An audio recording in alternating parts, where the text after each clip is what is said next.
අහලා පුරුදු හොඳක්. අනගි. තිරුසඳු එකවර දෙපස නැගේ කරුවලයි විජිතේ මගේ.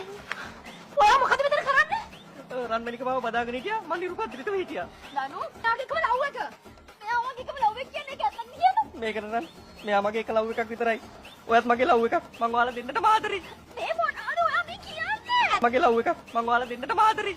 මේ මොනවාද ඔයා මේ කියන්නේ? ඇත්ත දානස්කගේ. තාමත පැත්ත කරනවා. තාමත කොහොමද ආවා ඉද කරගන්නේ? මේ මයි මේකද නෙමෙයිලා. වරේ. ඇවිල්ලා ගන්නේ ඔබත් පංගු. අනේ යකෝ. උඹලා මෙහෙට එන්නත් කලින් මම ධනුෂ්කත් එක්ක පුංචි කාලේ නම් මේක කොම්පිට ගැහුවේ. උඹලා කවුද ධනුෂ්කව මගෙන් වෙන් කරන්නේ? අනේ ධනුෂ්ක කියන්නකෝ මම ඔයාලට කරපු දේවල් මේගොල්ලන්ට. ඔව්. ඔයා මට ප්‍රෝටීන් ටින් දුන්නා. මං ඒ ප්‍රෝටීන් ටින් දීලා මගේ මස් පිඩු ශක්තිමත් කරගෙන ඉවර වෙලා රැට රන්මැණිකේ ගෙදරට මස් කටුත් අරගෙන හැල්ම දිව්වා. මට දැන් එහෙම දුවලා හති. මං යනවා. මං උඹලා ඔක්කොටම ආදරෙයි. ඔයාට කොහොමද?